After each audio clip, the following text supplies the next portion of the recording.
আসসালামু আলাইকুম। পৃথিবীর যে যেই প্রান্ত থেকে শুনছেন এবং দেখছেন সকলকে শুভেচ্ছা জানাচ্ছি। সো আমরা আজকে দেখলাম যে পত্রপত্রিকায় এবং বিভিন্ন মাধ্যমে দেখলাম যে দিনাজপুরে দুর্গা মন্দিরে অগ্নিসংযোগ করা হয়েছে। শুধু আজকে নয়, ৫ই আগস্টের পর থেকেই আমরা দেখছি যে বাংলাদেশে বিভিন্ন হিন্দুদের বাড়িতে অগ্নিসংযোগ করা হচ্ছে, লুটপাট করা হচ্ছে, হিন্দুদেরকে অত্যাচার করা হচ্ছে, নির্যাতন করা হচ্ছে। অনেক হিন্দুদেরকে বাংলাদেশে হত্যা করা হয়েছে এই ৫ই আগস্টের পরে। সো কেন বাংলাদেশে এই হিন্দুদের উপরে, এথনিক মাইনরিটির উপরে এই নির্যাতন করা হচ্ছে, তাদের বাড়িতে অগ্নিসংযোগ করা হচ্ছে, তাদেরকে কেন টার্গেট করা হচ্ছে? বেসিক্যালি তাদেরকে টার্গেট করা হচ্ছে একটি কারণে, সেটা হচ্ছে রাজনৈতিক কারণ। সেই রাজনৈতিক কারণটা হচ্ছে যে বাংলাদেশে মূলত একটি ইসলামিক রাষ্ট্র কায়েম করার পরিকল্পনা চলছে।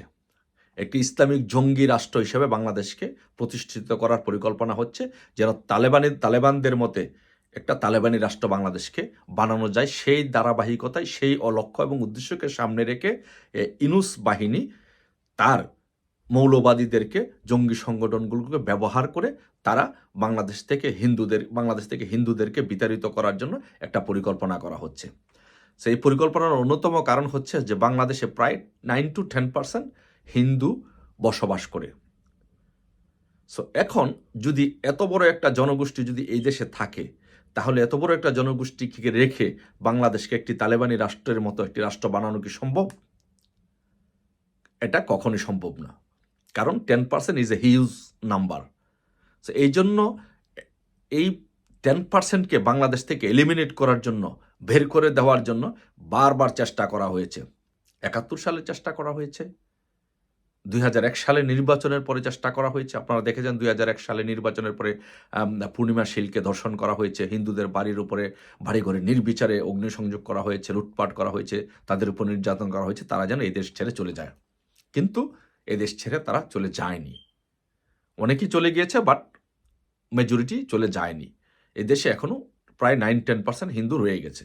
এখন তাদের মূল টার্গেট হচ্ছে, যদি এত বড় একটা জনগোষ্ঠী যদি এই দেশে থাকে, তাহলে তাদেরকে রেখে বাংলাদেশে তালেবানদের মতো একটা জঙ্গি রাষ্ট্র বানানো, একটা তালেবানি রাষ্ট্র, মৌলবাদী রাষ্ট্র বা ইসলামিক রাষ্ট্র বানানো সম্ভব নয়। সেই কারণে এখন হিন্দুদেরকে টার্গেট করে দফায় দফায় বিভিন্নভাবে যখনই সুযোগ পাচ্ছে, তখনই তাদেরকে তাদের বাড়িঘরে আগুন দেওয়া হচ্ছে, তাদের উপরে আক্রমণ করা হচ্ছে, তাদের মন্দিরগুলো জ্বালিয়ে পুড়িয়ে দেওয়া হচ্ছে, ভয়ভীতি দেখাচ্ছে তারা যেন এদেশ থেকে পালিয়ে যায়, এদেশ থেকে চলে যায়, ভারতে চলে যায়। এখন আমার প্রশ্ন হচ্ছে, ভাই, এই পৃথিবীতে আপনারা বিভিন্ন দেশে বিভিন্ন মানুষ, বিভিন্ন ধর্মের গোত্রের মানুষ বসবাস করে, তারা কি সেই কাজটি করছে? আমরা ইংল্যান্ডে যারা বসবাস করি, আমরা তো সংখ্যায় কম মুসলিম, আমাদেরকে কি তারা বের করে দিচ্ছে? মার্কিন যুক্তরাষ্ট্রে তো মুসলিমরা বসবাস করছে, তাদেরকে কি বের করে দিচ্ছে? দেয় নাই। তাদের উপরে নির্যাতন করা হচ্ছে? না, হয় নাই। তাহলে আমাদের দেশে কেন এটা হচ্ছে? তার মানে হচ্ছে এটা একটা মেটিকুলাস ডিজাইনের অংশ হিসাবে এই বাংলাদেশটাকে তালেবানি রাষ্ট্র বানানোর জন্য এই কাজটা করা হচ্ছে। এর ফলাফল কি হবে? এর ফলাফল বাংলাদেশে গৃহযুদ্ধ হবে, বাংলাদেশ দুর্ভিক্ষের দিকে যাবে, বাংলাদেশ আর্মি বিপদে পড়বে। ইউনাইটেড নেশনে বাংলাদেশের প্রতি বছর বাংলাদেশ থেকে অনেক সেনাবাহিনী এখানে যায় এবং বাংলাদেশের জন্য এরা সুনাম বয়ে আনে এবং ওদের একটা বিশাল একটা ইনকাম এখান থেকে আসে। এখন যদি ইউনাইটেড নেশন যদি বাংলাদেশ থেকে বাংলাদেশের সেনাবাহিনীর উপর যদি নিষেধাজ্ঞা দেয়, তাহলে কিন্তু বাংলাদেশ সেনাবাহিনী বিপদে পড়ে যাবে।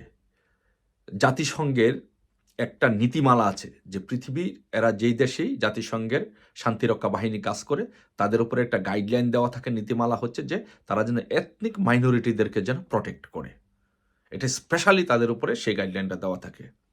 এখন বাংলাদেশে যদি সেই সেনাবাহিনী যদি আমাদের হিন্দুদেরকে, এথনিক মাইনরিটিদেরকে যদি প্রোটেক্ট করতে ব্যর্থ হয়, তাহলে ডেফিনেটলি আমাদের সেনাবাহিনীর উপরে নিষেধাজ্ঞা আসবে, যার ফলাফল হবে খুবই ভয়াবহ। বাংলাদেশ দুর্ভিক্ষের দিকে যাবে। এখন বাংলাদেশ দুর্ভিক্ষের দিকে গেলেও তো ইউনূসের লাভ। ইউনূস তো চাচ্ছে যে বাংলাদেশ দুর্ভিক্ষের দিকে যাক। কেন বাংলাদেশ দুর্ভিক্ষের দিকে গেলে ইউনূসের লাভ? যে একটা দেশে যখন দুর্ভিক্ষ হয়, তখন সেই দেশের জনগণ এনজিওগুলোর উপরে নির্ভর করে, এবং যখন দুর্ভিক্ষ হয় তখন বিভিন্ন দাতা সংস্থাগুলো এই এনজিওগুলোকে সহযোগিতা করে, তখন এনজিওগুলোর মাধ্যমে এই সহযোগিতাগুলো আসে। এখন যদি যেহেতু ইউনূসের গ্রামীণ এনজিও এবং আদিলুর রহমানের উপদেষ্টা অধিকারের মতো যেহেতু একটা এনজিওগ্রাম সরকার, তো এখন যদি বাংলাদেশে দুর্ভিক্ষ হয় তাহলে পৃথিবীর বিভিন্ন দাতা সংস্থাগুলো এই এনজিওগুলোর মাধ্যমে সাহায্য সহযোগিতা করবে এবং এই এনজিওগুলো ফেলে অনেক বড় অর্গানাইজেশন হবে, অনেক টাকার মালিক হবে, অনেক বড় হবে। এই জন্য উদ্দেশ্য প্রণোদিতভাবে বাংলাদেশকে দুর্ভিক্ষের দিকে ঠেলে দেওয়া হচ্ছে এবং মৌলবাদের দিকে ঠেলে দেওয়া হচ্ছে এবং একটা তালেবানি রাষ্ট্র বানানোর প্রচেষ্টা চলছে এবং সেই তালেবানি রাষ্ট্র বানানোর জন্য বাংলাদেশ থেকে পরিকল্পিতভাবে হিন্দুদেরকে নির্যাতন করা হচ্ছে, তাদের বাড়িতে অগ্নিসংযোগ করা হচ্ছে, তাদের মন্দিরে হামলা করা হচ্ছে। সেটি আজকে গতকালকে এটি হয়েছে যে দিনাজপুরে দুর্গা মন্দিরে ভয়াবহ অগ্নিসংযোগ করে তাদেরকে এখান থেকে বাংলাদেশ থেকে এলিমিনেট করার চেষ্টা হচ্ছে। আমরা বলবো যে আমরা সকলে মানুষ, সবাই মানুষ, সবার উপরে মানুষত্ব, তাহার উপরে নাই। আসুন সকলে মিলে আমরা সকল ধর্মের, সকল পেশার, সকল শ্রেণীর মানুষকে রক্ষা করি। বাংলাদেশ সেনাবাহিনীকে বলবো আপনারা অবশ্যই ইউনূসের এই দুর্বিসন্ধিমূলক চিন্তাভাবনাকে প্রতিহত করে এখনই আপনাদেরকে রুখে দাঁড়াতে হবে, বাংলাদেশের জনগণকে রুখে দাঁড়াতে হবে, সকলকে ঐক্যবদ্ধভাবে রুখে দাঁড়াতে হবে। রুখে দাঁড়িয়ে আমরা আমাদের বাংলাদেশের যেই গণতান্ত্রিক এবং অসাম্প্রদায়িক চেতনার প্রধানমন্ত্রী ছিলেন বঙ্গবন্ধু কন্যা শেখ হাসিনাকে বাংলাদেশে এনে আমাদের প্রধানমন্ত্রী করতে হবে। এই দেশটাকে রক্ষা করতে হলে অবশ্যই অবশ্যই অবশ্যই বঙ্গবন্ধু কন্যা শেখ হাসিনাকে লাগবে, এর কোনো বিকল্প নাই। ধন্যবাদ সবাইকে। জয় বাংলা, জয় বঙ্গবন্ধু শেখ হাসিনাতে আস্থা।